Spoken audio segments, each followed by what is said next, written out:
Good morning, everyone. I'm Chuck Lichtman, and welcome again now to part 4 of the 6-part series offered by Jewish Federation in South Palm Beach County, Inside the Middle East with Avi Melamed, the Israeli-Palestinian conflict, a view from the region. I think that you're going to find that this week's presentation is going to be really germane to an awful lot of you out there, because while I think there's many that were born before 1948 that are online, an awful lot of us can really relate to the more current history, such as the Six-Day War. And we're going to be getting into topics such as that. And having looked at the outline, I know that it's going to be really informative.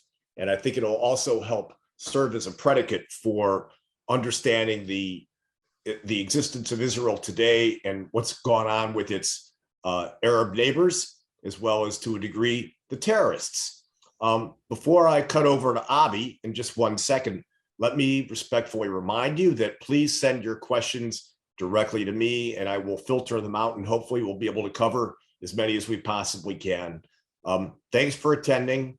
And with that, Avi, I turn it over. Oh, one last thing. Sorry. Got to also thank Judy and Alan Schumann, who have sponsored this program as part of their Center for Israel Engagement. Judy will be back next week, but in the meantime, without her and Alan's participation and contribution, this presentation wouldn't be possible. So with that, Avi, go for it. Ladies and gentlemen, shalom from Israel. Chuck, thank you for the introduction. As always, I'm very honored and thankful for the stage. Let us get to business, as we say. We are now today in session number 4. And our session is now covering the period of time between 1967 and 1987. As always, let me just open with short reminder of the major theme of our program. As you may recall, we are dealing with trying to understand how events in the Middle East impacted the trajectory of the Israeli-Palestinian conflict. It is not a course about the history of Zionism or the history of the state of Israel or the history of the conflict per se, but it's a course about how the Middle East impacted the trajectory of the conflict. As you may know by now, we are moving along these different time zones, time scales. You could see them right in front of you. Once again, let me remind you, we have 4 different scales, starting with the bottom line, the colored green, which shows regional events and emphasize different milestones along this time scale. Above that, you could see the red one that shows the Palestinian time scale. Above that, the blue one that shows the Zionist, later on Israel time scales, and above that, the gray one, which actually shows the trajectory of the conflict itself. Once again, I want to remind us all that all along our program, we are kind of like time and again talk about some major terms, Qawm, Wataniya, and Caliphate or Islamist. Just to refresh our memory very shortly, three major ideologies in the region that are engaged in this discussion regarding the whole issue of statehood in the Middle East in the 20th and the 21st century. The Qawm, to the left-hand side, colored orange, Pan-Arabism. This is the ideology that speaks or vows the establishing of one global Arab entity with no physical boundaries that brings all Arabs together because they have a common denominator, and that is Arab ethnicity. In the center, you see the purple color, the Wataniya, the homeland, the particularistic national ideology that actually vows the independence existence of states and not as one global Arab entities. Wataniya vows for independent Lebanon, Iraq, Syria, Egypt, and so on and so on.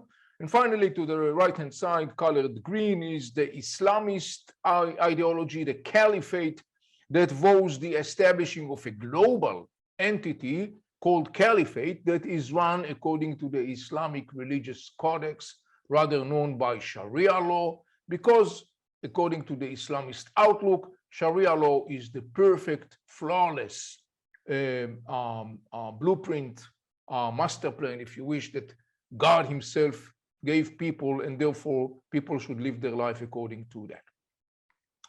So today we are discussing the period of time of 1967 to 1987. But before that, I want us just to remind shortly the summary of the previous session that was called Pan-Arabism, Particularistic Nationalism, and the Trajectory of the Conflict in Palestine / Eretz Israel, the Road to 1967 War. So just reminding you the major bullet points in the final part of the previous session. We talked about the fact that Qawm and the struggle in the Arab world between Qawm and Wataniya continued to dictate the trajectory of the Israeli-Palestinian conflict. We talked about how a Pan-Arabism vision, in the end of the day, did not really leave space for the emergence of an independent Palestinian particularistic nationalism.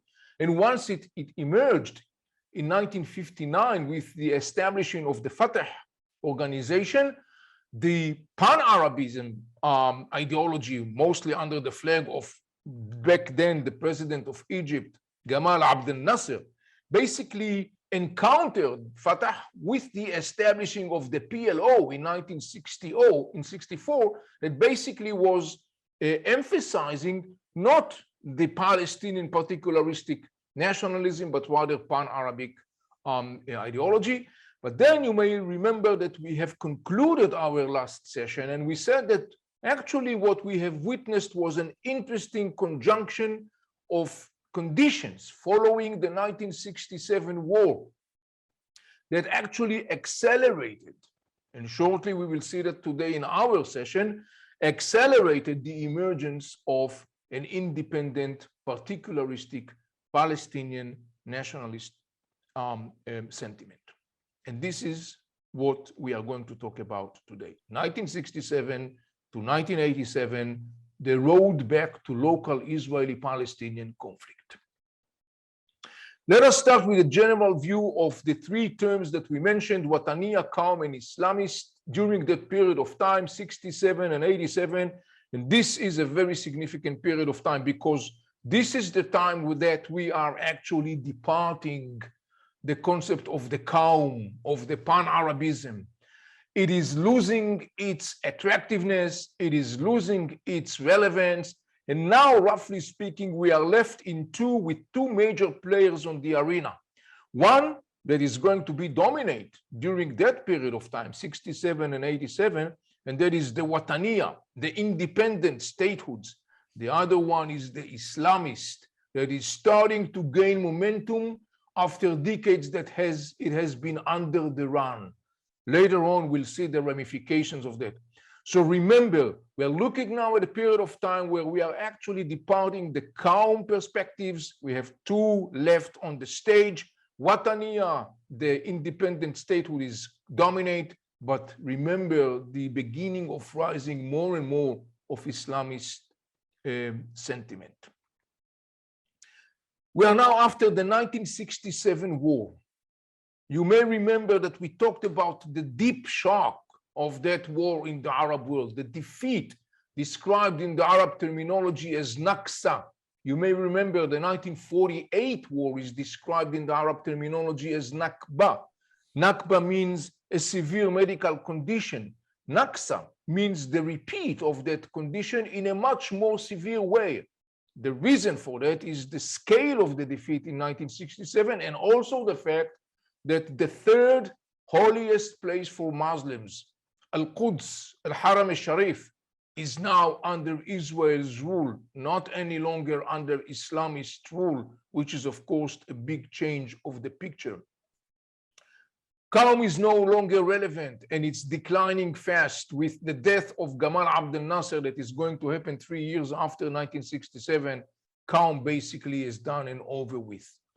One of the interesting things to notice is that following the war, now the focus of the Arab world is not about liberating Palestine as it was in 48. It's now about returning back the soil, the lands that we, the Arabs, we lost in the war in 1967.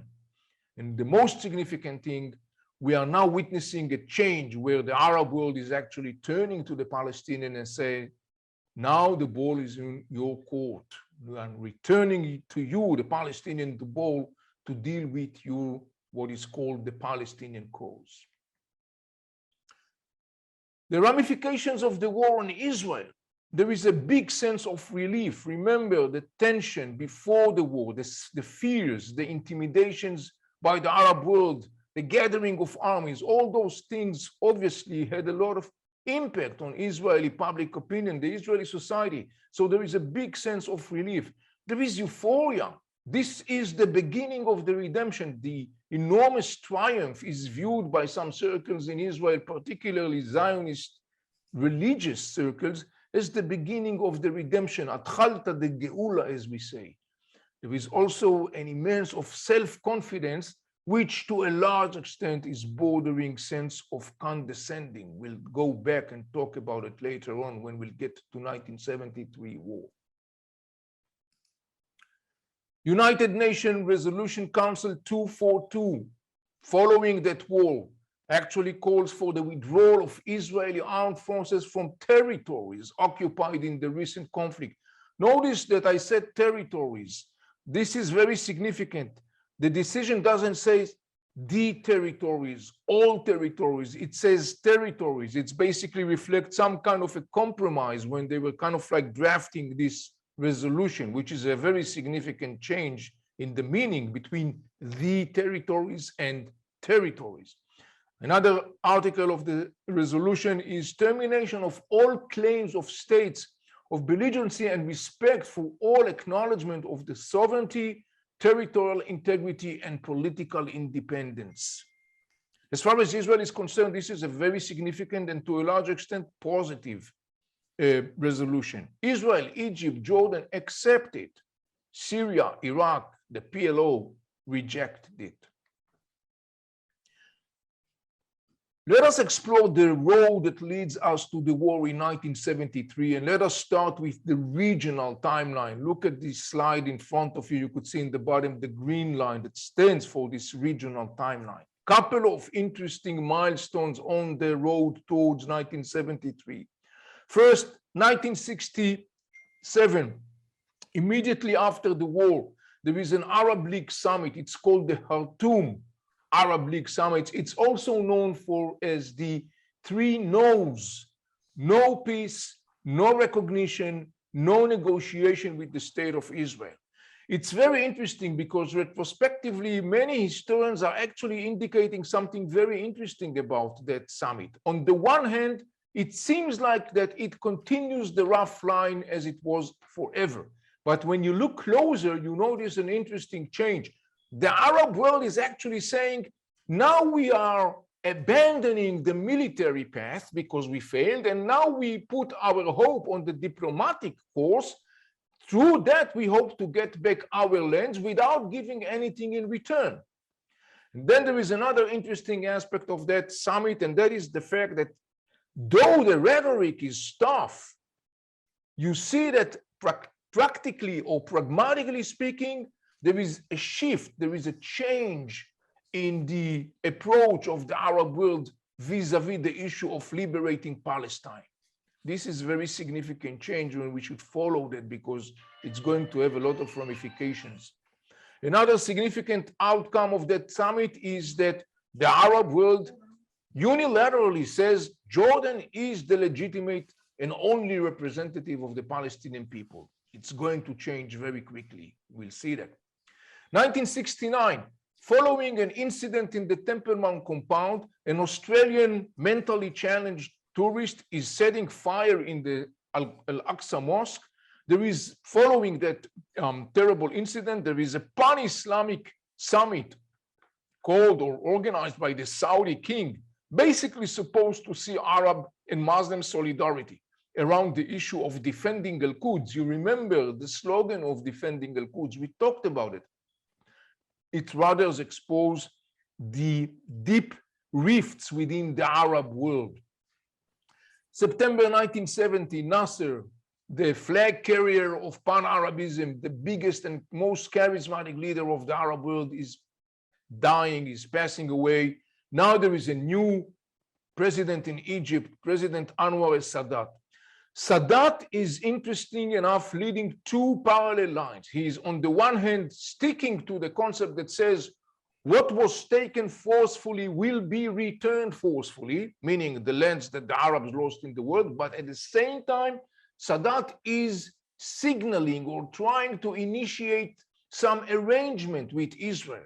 His, I wouldn't say peace initiative, but arrangement initiative is utterly rejected by the Israeli government. Let us now turn and look what's going on more or less at the same period of time with the Palestinians. Two interesting developments. One, following 1967, the Palestinians are establishing a military base in an Arab country that borders Israel, and this is Jordan, taking advantage of the fact that Jordan has a long border with Israel. Actually, it's the longest border of Israel. There are hundreds of thousands of Palestinians in Jordan already back then in '67. The Palestinians are establishing a military base in Jordan from which they are launching and increasing attacks on Israel. Those attacks are resulting in growing friction between Israel and Jordan. And in the end of the day, there is a battle for life and death between the Hashemite kingdom and the Palestinians in Jordan. That battle is decisively won by the Hashemite in September 1970 when they violently crushes the Palestinian presence, armed presence in Jordan in events that are known later on by the name of Black September.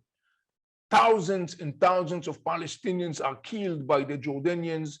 The Palestinian military base in Jordan is terminated.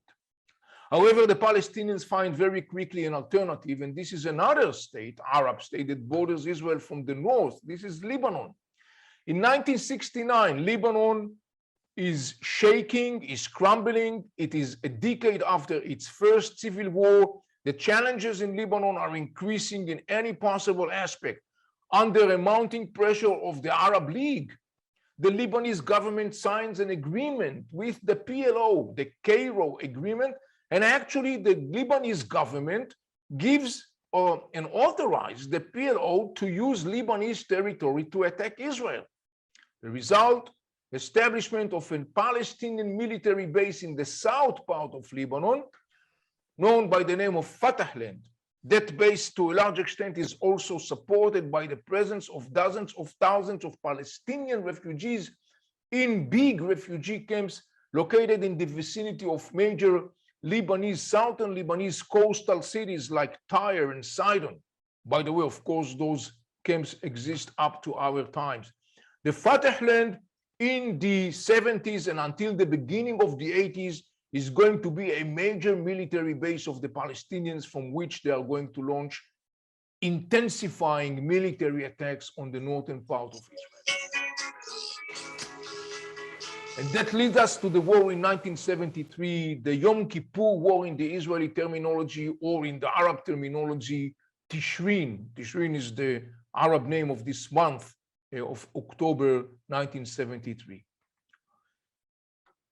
The ramifications of that war, let us explore them. On the Arab side, there is a sense of the Arab honor was rehabilitated. The Arabs are looking at this war, despite of the fact that it ended up with, yet another Arab military defeat. As far as the Arabs are concerned, that was a victory. Why? Two major reasons. One, the military achievements of the Arab armies, at least in the first phase of the war, in Sinai Peninsula and the Golan Heights. And two, the psychological barrier that Israel is undefeatable, that was broken.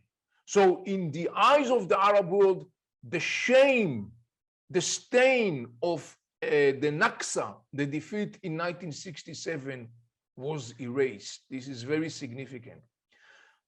On the Israeli side, however, on the other hand, despite the fact that Israel actually started this war with a very bad cards in its hand and ended up this war with an amazing military triumph, in the Israeli public opinion, this war is a deep trauma. It's a wound that actually have never really fully recovered. Remember that following 1967, there has been sense of like almost condescending among Israelis when they thought that Arab armies are going to flee every time they are going to meet the Israeli army. Well, that sense does not exist anymore after 1973 war. Following the war, United Nations Security Council Resolution 338 yet again reiterate actually the 242 resolution. Basically, these are the two major United Nations Security Councils, 242 and 338, that for years to come, decades, are going to be the center of discussion regarding all kinds of possible arrangements between the sides. Let us go back to the region and look at what's going on in the region. Well, a couple of interesting things. The first one, October 1974, there is an Arab League summit in Rabat in Morocco. In this summit, we now see this amazing change. Remember that we said the Arab world is now giving back the ball to the Palestinians, where this is where it formally happened. The Arab summit basically announced unilaterally, PLO is the only legitimate representative of the Palestinian. Remember, only 5 years earlier, in 1969, it was Jordan. Now, in 1974, this is the PLO, not Jordan. But interesting enough, the same time it's the pinnacle, that decision, it's the pinnacle of the particularistic Palestinian national movement at that time. Now they are formally recognized as the only sole representative of the Palestinian people. At the same time, it's also starting to indicate what is going to become a deep crisis, starting at the second part of the 70s and throughout the 80s, crisis of the Palestinian particularistic national sentiment. Because the same way that the Palestinian back then in 1974 identify or understand that now the ball is in their court, they understand what underlies beneath that. And that is the fact that in a way, the Arab world is starting already back in the Rabat summit to distance itself from the story of the Palestinian cause. This is a very significant development. Shortly, we'll see the manifestation of that on the ground. So the PLO is adopting an interesting strategy that is called the stage solution doctrine. On the one hand, basically saying, yes, we are lining up with the Arab world that actually says, well, we can't really erase Israel militarily. It's about time to start thinking about some kind of an arrangement. But at the same time, the PLO does not abandon its objectives. And one of them is the eliminating of the state of Israel, obviously establishing a Palestinian state with its capital, Jerusalem. So the PLO is formally adopting what's known as the stage solution doctrine. We will move towards the fulfillment of our objectives, but we will do that one piece at a time. Salami, kind of like, if you wish, model. So accordingly, the PLO continue to refuse and reject United Nations Security Council 242, 338, and refuse to recognize Israel's right to exist. Let us look at the Israeli arena at the same time. Again, look at the bottom line, the blue one. What we are witnessing in Israel is a growing debate regarding the whole issue that is called the territories, meaning the areas that were occupied / liberated, depends how do you define it, during the war in 1967. And roughly speaking, there are three major camps in the Israeli political map. One is the military strategic outlook that actually says Israel rule over the lands that it captured in 1967 provides added layer of defense for Israel. Staying in the Golan, staying in the Sinai Peninsula, staying in the West Bank gives Israel another layer of defense. The other camp is the ideological camp. It has supporters and opponents. The supporters, many of them are coming from the religious Zionist mindset, like, for example, Gush Emunim, are saying, this is time of redemption. This is an historic time. This is the time that we are witnessing the fulfillment of a divine, the promise divine that was made to the people of Israel, to the Jews. And we have to further pursue that opportunity. We have to establish anywhere, everywhere, communities in Sinai, in Gush Etzion, in the West Bank, in the Golan Heights, and so on and so on. We are now in an historical time of redemption, beginning of the redemption. Ideological opponents are saying Israel's rule over these territories is immoral, it's corrupting, and it's endangering Israel. And then there is a third camp, which is the pragmatic camp that actually says, practically speaking, Israel cannot continue and rule those territories. It is neither politically, diplomatically, nor practically visible. In 1977, there is a very significant milestone in the Israeli politics. For the first time since ever, actually, the Likud party, the right-wing party, is coming to power. Ha'avodah, the Labor Party, that used to rule since early days of Zionism, that used to rule the whole system, now they are being kicked out. The Likud, the right-wing party, is in power.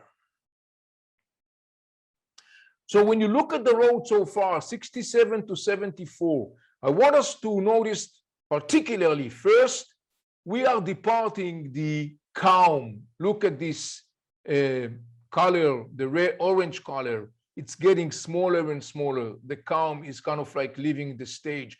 And what we see more and more is that Wataniya, the independent, particularistic national statehood, is at the rise. But I want you also notice the green line, Islamist. It is gaining momentum because now actually there are two major players left at the scene. Let us now look at the road towards the first Palestinian uprising, rather known by the name of Intifada. By the way, the name Intifada means in Arabic, recovering after a long disease.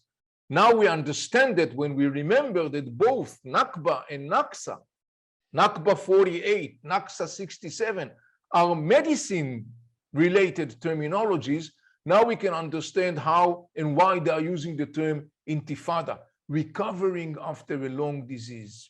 Let us look at the road that leads us to those stormy years, 1987 to 1993.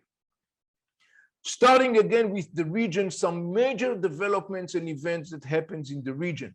1976, a second civil war in Lebanon. Shortly, we will elaborate on that a little bit.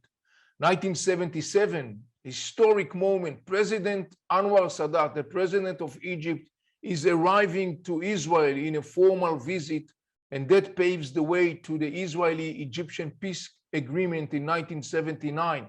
The same year, a major development, and we will talk about it later on, the Islamic Revolution in Iran. Iran becomes a Shiite theocracy. 1981, President Sadat is assassinated by extreme Islamists. 1982, the first Lebanon war. 1982, also the Arab Peace Initiative. We'll say a few words about it shortly. 1985, Jordanian PLO Confederation Agreement. Also, we'll say a few words about it. And 1987, the first Palestinian Intifada. So let us look at the situation in the story of Lebanon. Remember, we talked about the Fatah land, the military base of the Palestinian in Lebanon between 1970 and 1982. In 1976, the second Lebanese Civil War breaks out, and it's going to last for 14 years until 1980. Fatah and the PLO back then are dragged into this war in Lebanon that involves militias, Sunni militias, Druze militias, Christian militias, Shiite militias, the Syrians. At some point, Israel becomes part of that story. The Fatah is finding itself dragged into this war and also involved in a collision track with the Syrians for different reasons I will not elaborate right now, but this is an interesting development. Parallel to that, Fatah land is continuing to launch more and more attacks on Israel, and basically in the end of the day, in 1982, Israel says enough is enough. Israel is initiating a wide military operation. Later on, it's going to be known by the name of the First Lebanon War. And in the end of this war, in August 1982, Fatah land is terminated, and the Palestinian militants and their leaders are expelled from Lebanon. They are dispersed and scattered in different Arab countries, particularly Tunisia. 1979, an historic moment in this region, in the whole story, and this is, of course, the Israeli-Egypt peace agreement. The most significant, the most powerful Arab state, Egypt, is now out of the circle of hostilities. Egypt, that carried upon its shoulders since the 40s the whole mission of liberating Palestine. Now Egypt is out of this equation. This is, of course, a significant development. No wonder that the PLO, Syria, Iraq, the Iranian Islamic regime, they all strongly condemns the Egyptians. The Iranian regime actually and others are calling President Sadat a traitor. In 1981, back then the Saudi Crown Prince, Fahed, is coming up with an initiative, a peace initiative, where actually he says, for the first time, he says, well, now we have an Egyptian-Israeli agreement. There is no reason why shouldn't the Arab world will have a peace agreement with Israel. And he comes with his initiative, known as the Fahed Initiative. The initiative talks about full Israeli withdrawal from all the territories Israel occupied, including, of course, East Jerusalem, removing all the settlements that Israel has established. It ensures the freedom of rights of all religion, obviously, including the Jewish religious right in the Kotel, in the Western Wall. It talks about ensuring the rights of the people, the Palestinian refugees, the right of return. We talked about it following 1948, or alternatively, their right to be compensated if they don't want to go back now to Israel. The West Bank and Gaza Strip, according to Fahed's plan, will be for a short period of time under the United Nations supervision, and then they will become an independent entities as part of this Palestinian state, with its capital, of course, Jerusalem. The plan also emphasized the right of countries in the region to live in peace. In other words, it also indirectly also recognized Israel's right to live in peace. However, in 1982, Fahed's plan is endorsed by the Arab League, but with two major differences. One, there are additional territorial demands that made by Syria and Lebanon regarding some areas that are bordering Israel. Of course, the Golan Heights is one of them. And two, the article that talks about originally the right of countries in the region to live in peace, that article is being erased in the Arab League Peace Initiative endorsed in 1982. That's the major reason, or one of the major reasons, of course, for the fact that Israel has rejected that initiative.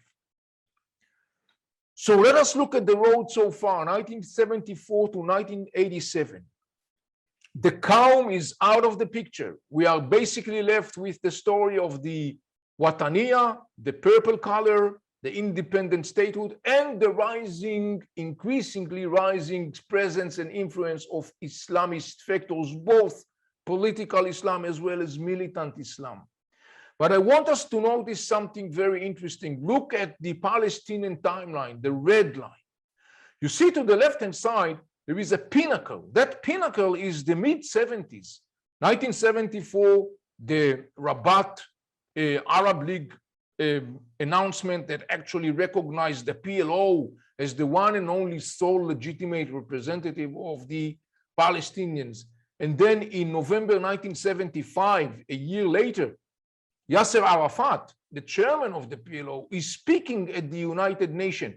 That speech is enormously significant because it is outlining one of the most major features of the Palestinian strategy in years to come. One of the things that he constantly talks about in this speech, he allocates large part of that speech, he's talking about how the struggle of Palestinian people is equal to the struggle of many other nations on this planet that are fighting against Western colonialism. They are fighting for justice. They are fighting for liberation. These are very significant observations because we all can see later on how all these features are further emphasized in the Palestinian strategy and work plan. Remember that this is very significant. But then I want to look at the other side of the red timeline, the Palestinian, and see the deepening crisis in the mid-70s and the mid-80s.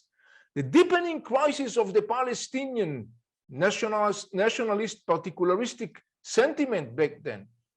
Shortly after its pinnacle, that decline is basically the outcome of a conjunction of a couple of things. One, for example, is the fact that the Palestinians are losing within a decade their two major military bases, the one in Jordan and the Fatah land. Another thing which is enormously significant, and that is the fact that the Arab world is now turning back to the Palestinians, giving them the ball and say, guys, you have to run with this ball. We are done running with that. Remember, Egypt has a peace agreement with Israel. The Saudis are coming with peace initiative. The script is written very clearly on the wall, and the Palestinians read that script. The script says, with all due respect, now we, the Arab world, we are now turning to deal with our own growing challenges, and the challenges are growing significantly in the Arab world, economically, socially, politically. What we are witnessing already in the mid-70s, and this is a process that is going to further accelerate to our time, and it's enormously significant. Remember what I'm going to say to you right now. What we are witnessing at the second part of the 70s and onwards is the beginning of the fact that the Palestinian cause has plummeted in the political agenda of the Arab world. It has been gradually, and in course of time, it's going to become rapidly downgraded in the priorities of the political agenda of the Arab world. We will see later on, towards the concluding part of the course, the ramification of that process. Remember that. Look parallel to that at the Israeli timeline, the deepening political debate regarding the whole issue of what are we going to do with these hot potatoes called territories. That debate is also going to further escalate, deepen, and create growing polarization within Israeli political map and Israeli public realm. And then look at the trajectory, the upper part. The PLO stages solution doctrine. Remember, this is a doctrine that is dialoguing with the change that is taking place in the Arab world. The PLO understands the change that takes place in the Arab world. It adjusts itself to this change. It adjusts itself also, not less important, to the changes of the international arena in many ways. And it adopts this concept of we can't do it at once. We should do it in stages, and we should do it wisely. And when you look so far at the big picture, 1967 to 1987, once again, you could see this whole picture that I was now revealing in front of you. The disappearing of the calm, the strengthening of independent particularistic nationalism, at the same time, the growing challenges, the growing presence and influence of the Islamists. Look at the trajectory. 1967 to 1974, roughly speaking, the PLO sets the course of the armed struggle as its strategy. Israel should be eliminated through an armed struggle. Post-1973, post-1974, when there is a shift in the Arab world, the PLO changes the strategy, not the objectives, the strategy. And now it becomes the stage solution because it's dialoguing with the changes that happens in the Arab world, that the PLO was aware of those changes happening, and those changes were not playing in the favor of the PLO. So since the 70s, the mid part of the 70s and throughout the 80s, the PLO is experiencing this growing crisis, losing its military base in Jordan and Lebanon, facing an Arab world that is more and more distancing itself from the story of the Palestinians, need to adjust itself to a totally different reality on the ground. All these components presents the PLO with the growing challenges and the weakening of the PLO.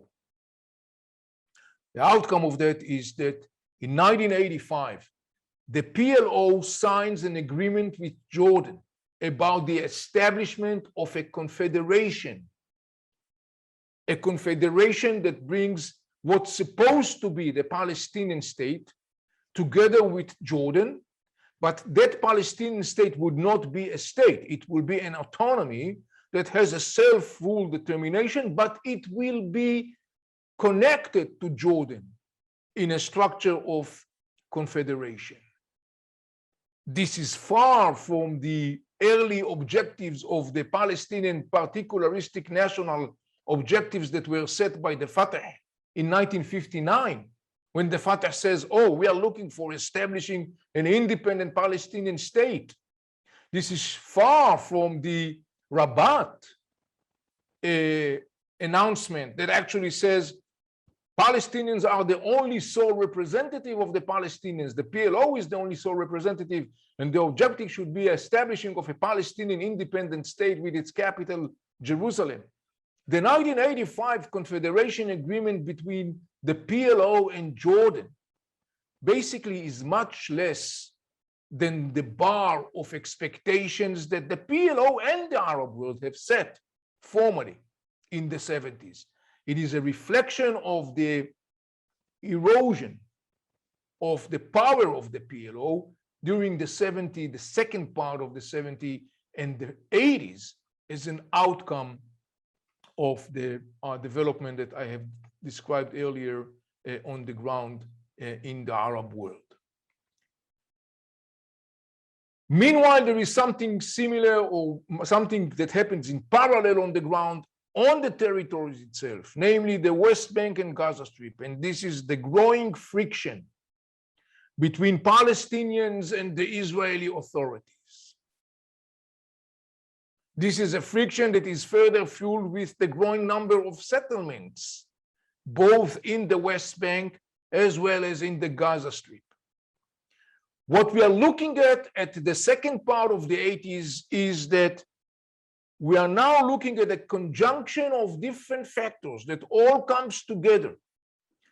The distancing of the Arab world from the Palestinian cause, resulting in the weakening of the Palestinian Liberation Organization, resulting in the need or the willingness of the PLO to compromise with the Hashemite Jordanian kingdom regarding the fate of the Palestinian people, and the growing friction on the ground in the West Bank and Gaza Strip. All these components are lining up together in a one line, and basically the ground is set for the huge explosion to come. And it's going to come in 1987 with the outbreak of the first Palestinian Intifada.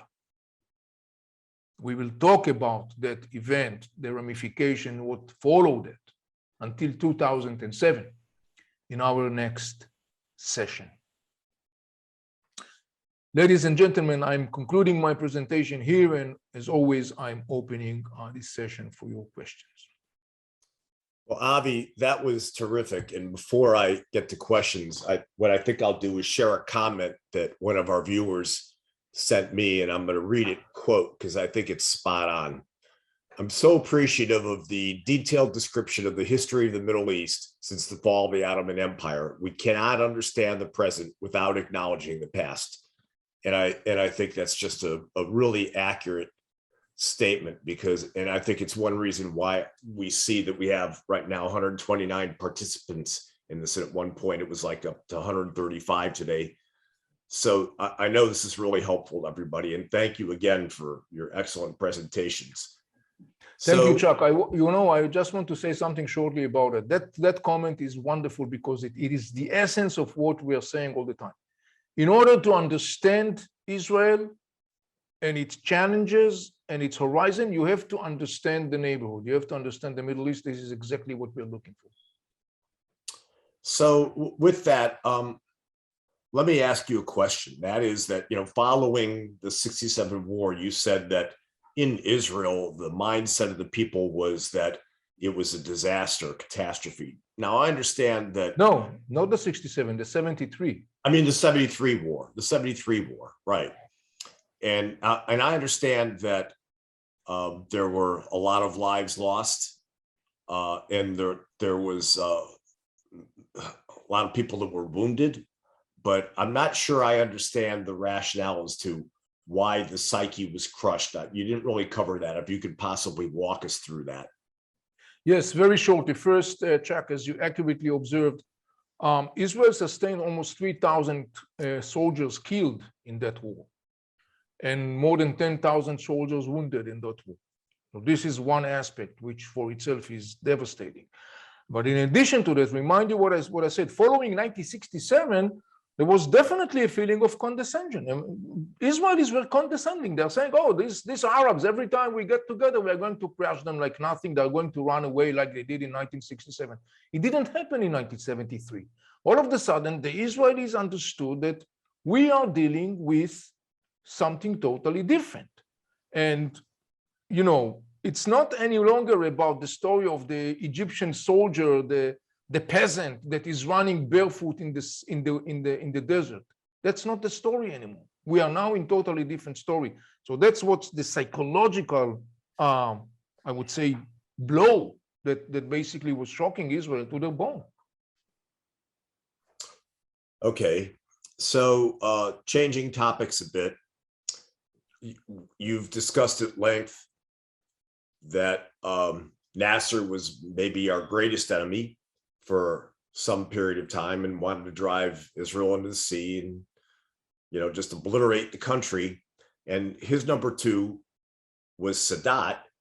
Nasser dies suddenly. Sadat takes power. And I'm curious, how is it that a guy that was really second in command to Nasser goes from having Nasser's vision of what should happen to Israel to Sadat's vision, where all of a sudden he is more of a peacenik?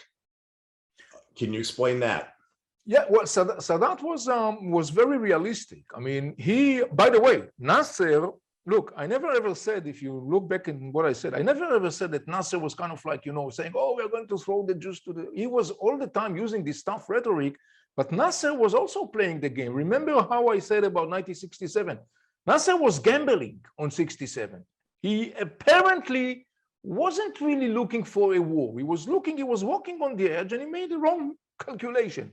Sadat, who basically came from this time and experienced the defeat of 90, he was officer in the Egyptian army, not very high rank, but he was an officer. He understood the nature of the challenge. He understood also what the limitations are.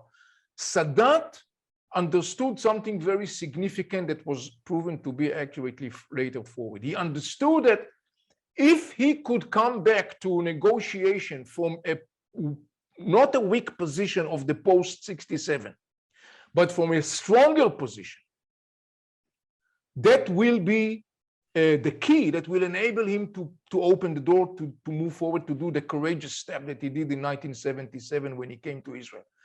Sadat said in his memories, what opened the door for 1977 visit to Jerusalem was our achievement in the war in 1973.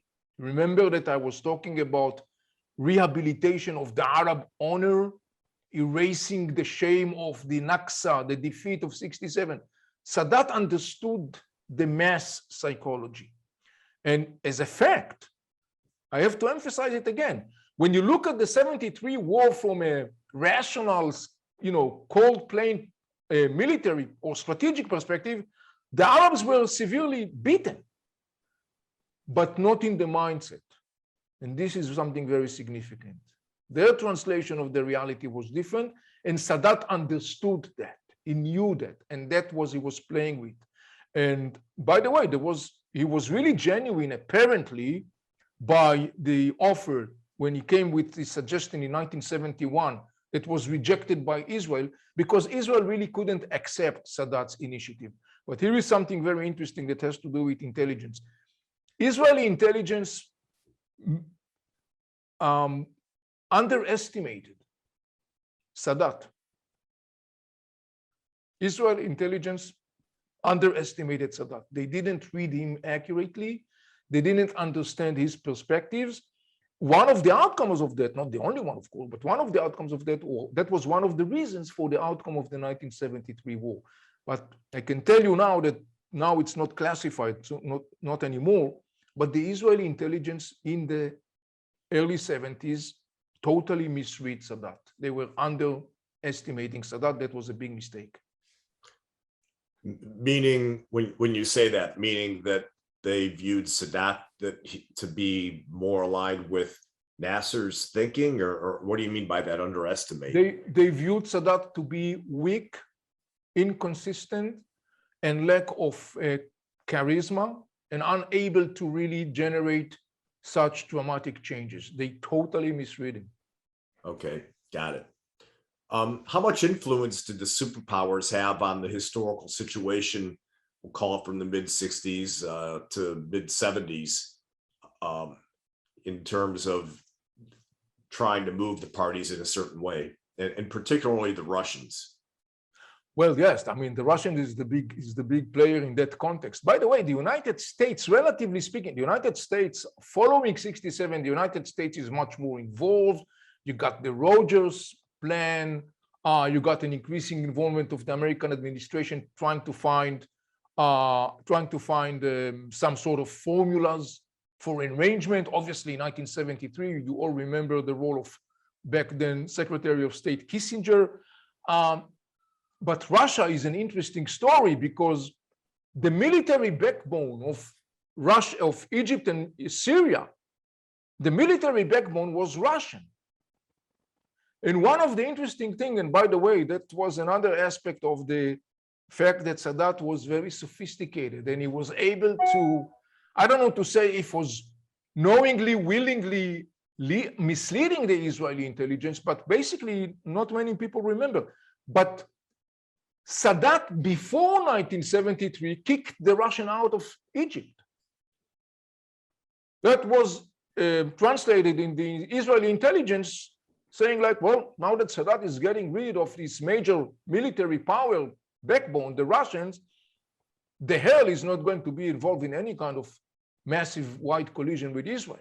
They were wrong. The Russians' presence in this region, by the way, the Russians actually, after they have been driven out from Egypt in the early 70s, they really never, in a way, never really kind of like rehabilitated their position, at least not until recently, and particularly the story of the war in Syria. But that was an interesting milestone in the context of your question, Chuck, because that was the milestone that basically, roughly speaking, very roughly speaking, we see that the Russians are now kind of like pushed aside. There is more space for the US administration to walk in. And as a fact, in 1967, when you look at the role of the United States in the story of the conflict, it is relatively speaking limited.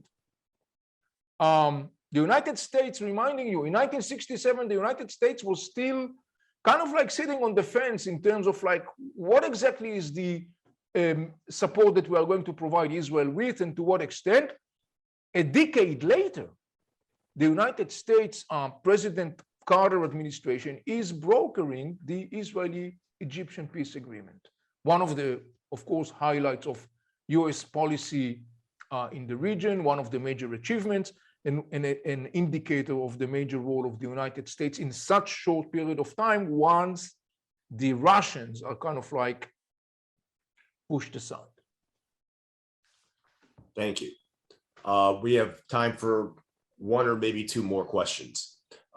Recognizing that the Palestinian cause is not a priority for Arab countries, do you think that peace could be achieved between Israel and the Palestinians without the assistance of other Arab countries? You want the long version or the short version? The long version is the mid-sized version. Okay, it's no. The answer is no. I think that by now we all understand, I hope, that this conflict cannot be viewed as something that stands for itself. It is part of a larger picture, and the larger picture is called the Middle East. And the Middle East, by far, is made of Arab countries and also two other major non-Arab players, Iran and Turkey. We will talk about their role, obviously, in the next session. Israeli, and I've been saying that for many years. I've been saying that for, I would say, like at least 30 years. Peace agreement between Israel and the Palestinians is something that, if will take place, can be done only in a frame of a larger frame that involves the regional players and also some international players. Because remember again, I think that by now, I think that we can all say decisively, we understand very clearly how, and we saw it in our last 4 sessions, how the Middle East shaped the trajectory of the conflict. So the same way it shaped the trajectory of the conflict, the Middle East, in the end of the day, shapes and will shape the trajectory of possible arrangement. Okay, last question from one of our viewers is if you could elaborate on the future of the Jordanian Palestinian relationship and how you see that playing out. Look, 70% of the Jordanians today are Palestinians, meaning they are people who says they are Jordanians in citizenship, but their origins, roots are Palestinians. The Jordanian queen is of a Palestinian origin. They are to a large extent incorporated, sort of speaking. By the way, in that sense, there is a very strong concept that the Hashemite monarchies time and again sends out. The Hashemite monarchy says, with all due respect, Jordan is not Palestine. Jordan is Jordan. They say that because there are people, as you probably know, who argue that there is a Palestinian state. It's called Jordan. The Jordanian Hashemite kingdom says, like, no, Jordan is Jordan. There should be a Palestinian independent state next to Israel, next to Jordan. However, the relationship between Jordan and the Palestinians are enormously complex, as you can understand, in many, many layers. Just to give you just one note, we'll talk about it in the next session. In 1994, Jordan signs a peace agreement with Israel, and Article 9 of this agreement actually says very specifically, Jordan is the counterpart for any negotiations regarding the fate of the holy Islamic sites in Jerusalem. Remember when we started in the 20s and the 30s with Hajj Amin al-Husseini, the Palestinian national movement in its early days, the whole story was centering around defending Al-Quds. Now the Jordanians are coming in 1994, they're signing an agreement with Israel and say, we, the Jordanians, not the Palestinians, we are the one that are going to sign any agreement with Israel regarding the third holiest place for the Muslims in the world. When you see the slope, and now we have a better understanding and a better perspective, you could see how many things are poured into this thing. We talked, you may remember, for example, we talked about the Hashemite-Saudi rivalry, how both dynasties were fighting and fight all the time for legitimacy, and how the issue of Islamist sides plays such a significant role in that fight. We talked about the Hashemite vision of Palestine, part of Jordan, and how the Palestinian nationalistic particularistic movement totally opposed it. And in that context, once again, the story of Al-Quds, Jerusalem, is an enormously significant component. So you could see that when you talk about the relationship between Jordanians and Palestinians, they said married couple is a challenge, try Jordanian and Palestinians. Great. Well, Avi, thank you very much. Once again, this was a terrific presentation. I know everybody enjoyed it. They seemed very focused as I was looking at the screen. Great questions from everyone. I'd also like again to thank Judy and Alan Schumann. We'll be doing our next part again on Monday. That'll be part 5. And look forward to seeing everybody then. Thank you. Part 4. Bye. Shalom from Israel. Bye-bye.